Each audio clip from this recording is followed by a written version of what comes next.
Hello and welcome to our next video in the project management using ClickUp video series. In this video, I'm going to teach you, give you a practical example about a practical example of spaces and what spaces would look like in the real world. All right, so let's get started. So the first thing I'd like to point out is this area to the left of your screen. In this area, you're going to find a list of all your spaces. So for instance, I created a space called Tech Education Videos Project. And in this space, I have created a set of tasks. For instance, the first task is to hire brilliant content creators.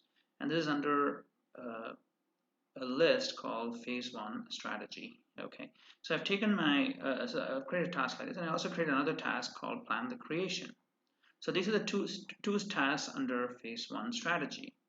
So basically what I've done is I've taken the project and divided up into a set of phases. The first phase is phase 1 strategy. The phase 2 is phase 2 design. Phase 3 is development, and phase 4 is execution. And what you see here is that each phase has a set of tasks underneath it. This is true for all the other spaces I've created as well. So here is a space for a demo space I created for you guys. It's called demo space for YouTube number 1. And here's another space I created for you guys, demo space for YouTube number 2. You can create as many spaces as you want. There are no restrictions in terms of the number of letters you can have in the space name either. It's quite flexible. There's very little restriction. You can have a very long space name if you want.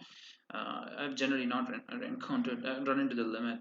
Maybe it'll only let you go up to the right end of the screen. But so that's it's creating a space is very easy. Just enter the name of the space you want, and there are no restrictions in terms of the number of characters you can use. I'm picking the light blue color for the space color, and then I have the demo space, the workspace with whom I'm sharing this with, and that workspace will be the workspace called Anand's workspace.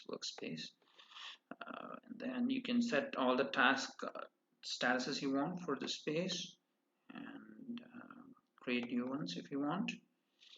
You can have click apps along with it, or you can turn off all click apps. This is something that is a more advanced feature under ClickUp, and we haven't covered it so far. But you can Google and find out more about click apps. So these are some of the things I added to that space, and these are some of the options that I set for that space. And here is the last screen before it actually creates that space. So if I click this button, it will create the space. And so let's just review it. Space name, demo space for YouTube number 3. The avatar has a light blue color, and it's shared with this workspace called Anand's workspace. Here's the list of task statuses. If you want to change it, you can just click and go ahead and add new statuses. And then comes the section click apps, and then the section for default setting for views. So all of this looks good to me, so I'm going to just go ahead and click create space to create that space, and lo and behold, it's created a new space called demo space for YouTube number 3. There is on your left hand side, you'll see a button here for creating a new space, plus new space, and if you click it, you can also create your own new spaces. There's also a button here, everything. So if you click everything, it'll just show you everything. Okay, it'll show you all your spaces. So let's see if it has the stuff. There it is, it's shown up. So it just got all the stuff we discussed about the Tech Education Videos project. All right, so that was my demo video on spaces in ClickUp. Raghavendra will be coming back and be demonstrating new things. So stay tuned and see you guys again next time. Awa.